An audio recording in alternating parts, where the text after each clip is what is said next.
Hi guys, so the other night I went to watch Immaculate at the cinema. It was my first trip since early January. Basically, I saw this really bad film called Night Swim and it just put me off going for ages.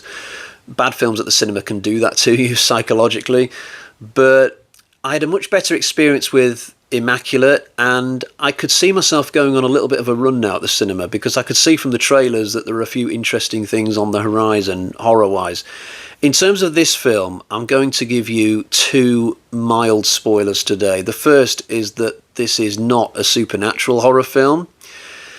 There are a few traces of the supernatural in it, but by and large it's what I would call a human threat movie, and I think it's important to get that out there because I think a lot of people look at the poster for this and see Sydney Sweeney in the nun's habit and think to themselves, oh, that's just another nun knockoff. I don't want anything to do with that. I didn't even want anything to do with the nun.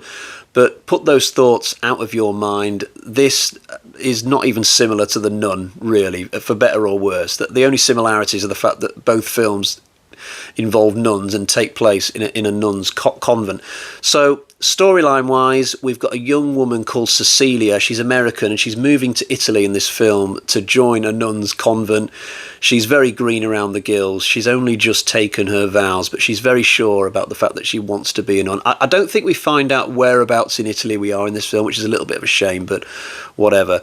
But it doesn't take long for her to realise that there's something wrong at this convent. There's just suspicious things happening, people acting in really bizarre ways, and this goes on for maybe 20-25 minutes, and then a certain bombshell happens, and it's all go, go, go for the rest of the movie. Cecilia's just got to try and survive from that point onwards. I won't spoil what the bombshell is. I'll let you have that moment to enjoy for yourselves, but it's a decent film, and one of the things I liked about it is the fact that the Italian language is actually treated with respect in this film. So often when Americans make films that are set in mainland Europe, they'll just pretend that everybody on the continent speaks perfect English.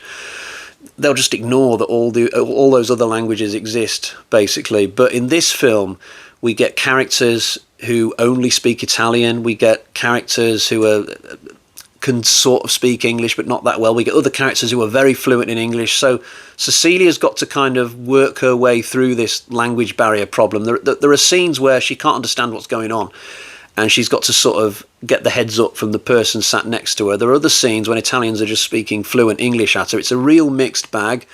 But I like that because it just feels true to life. This is what would happen if Cecilia moved to an Italian convent and she still hasn't learned that much about the language yet. I think this could be a way forward for movies to go, because there are literally some people who won't watch films that are entirely in a foreign language and they've got the subtitles.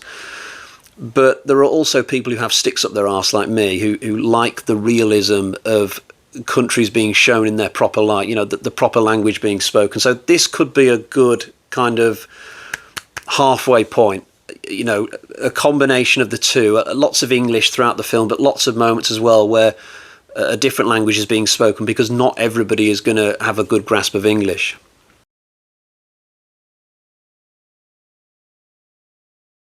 Now, I did promise a second mild spoiler, and that would be that pregnancy and abortion is a really heavy theme here.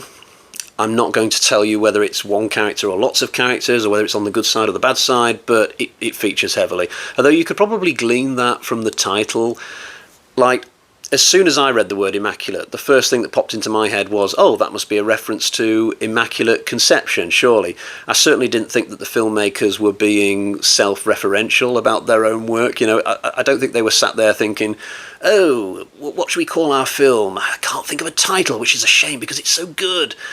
Ooh, we could call it Immaculate. No, I can confirm that the title is a reference to pregnancy.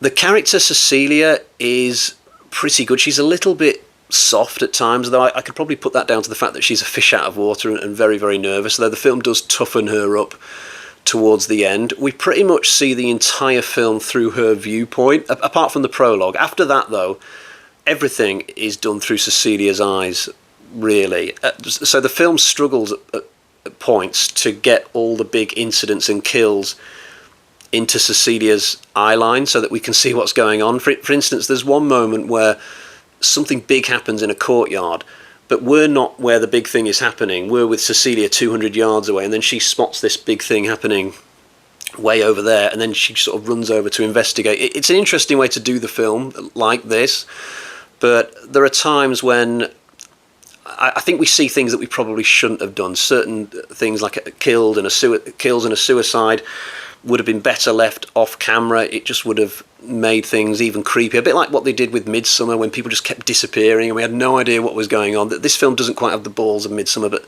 it's not like everybody loved that movie anyway. To be honest, I was less impressed with the main character than I was with the actress playing her. Sydney Sweeney is very, very good in this film, and it's not like I'm the kind of guy who will just randomly endorse every single hot young final girl that comes along, just most of them. But seriously, this girl's pretty damn good, actually. I'd heard this name being bandied about quite a lot in the build-up to this film. I think she was in Madame Web as well. I've not seen that, but I think Sweeney came out of that film better than the movie itself, and I've just heard this name on repeat almost. I've even read in one review that she's like, the new Scream Queen, potentially, but that is such a false title. It's a pointless title. I've been watching horror for far too long to take any notice of somebody being described as the new Scream Queen, because it's such a temporary title.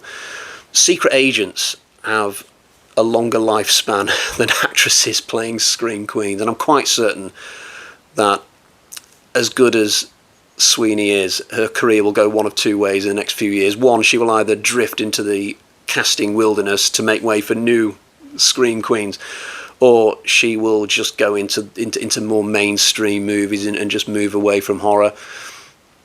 I actually know what it's like to be a Scream Queen, because once upon a time I was Employee of the Month, and I still remember the glory of that, walking through the open office space and people at the water cooler turning round to get a sneaky glimpse of me. But then next month, nothing. The focus has moved on to someone else, and it's like your yesterday's chip paper, forgotten about. So, yeah, I know what's potentially in store for Sweeney down the line. Cut that bit out. I don't really want to talk about that. Okay.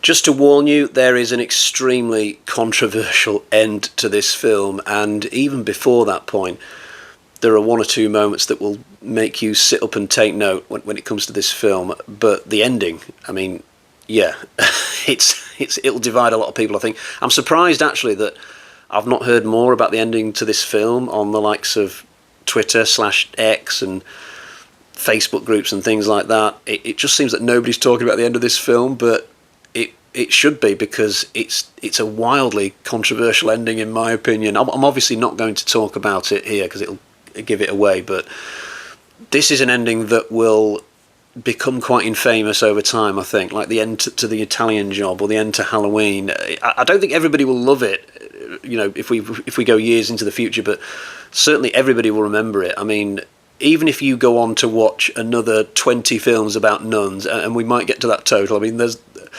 The First Omen is showing in cinemas even as I talk right now, another nun movie. But even if you go on to watch 20 more of these, you will always remember Immaculate, even if you don't like the movie that much, just because of this ending. It's really bold, really brave. I guess a lot of people will either love it or hate it. I kind of loved it because I just felt like it was out of left field and it took me by surprise, and I think it worked for the story, what they do with the climax of this. But I don't want to revel too much in how I enjoyed it, because I think a lot of people will be mortally offended by what happens at the end of this film. And so I just want to be sensitive to that fact. But what a crazy conclusion, really. It's not a religious film on the whole. I mean, it's set in a nun's convent, but I suspect the person who wrote this is somebody a little bit like me, doesn't really have that much interest in religion. I'm not going to really pick up on religious hints and Easter eggs and things that are happening throughout a film like this. But this isn't one of those films. To my mind, something from the Conjuring universe, like The Nun or any of the Conjuring films, they've got more to say about religion than Immaculate. The Conjuring films that are constantly saying things about faith and the battle between good and evil. There's always those little things in the script. But in Immaculate, this is much more of just a general popcorn horror film, really. There's a lot of good scares in this film, but it is essentially a horror funhouse that just happens to have a religious skin. There's not actually much going on that is religious, but I really enjoyed it. Really original piece of work, really brave, bold piece of work. I suspect that this will go on to be one of the better standalone new horror films that I saw in 2024.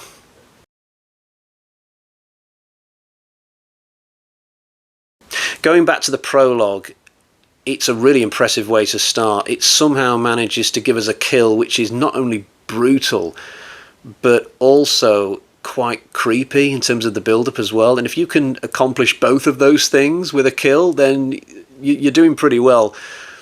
In my head, when I come into a film about a nun in a convent, regardless of whether it's a supernatural film or not, I'm probably expecting a lot of creeping around, Bible pages flapping in windy rooms and doors creaking and the occasional jump scare, but I wouldn't necessarily expect a lot of gore and cruelty and brutality. But this film gives you a lot of that as well, especially in the opening kill. I tell you what, it really got me into the movie. This film opens big and finishes big in completely different ways, and you get a damn good movie in the middle as well. So I was really impressed by this. I suspect it will go down very well with other people who see it as well. In terms of criticisms, I've already spoken a little bit about the problems of having the film mostly through Cecilia's viewpoint. This actually led to another issue towards the end, especially when the death quota goes up in the final third of this film. There were times when I thought that I would have enjoyed certain deaths more had I gotten to know those characters a little bit more.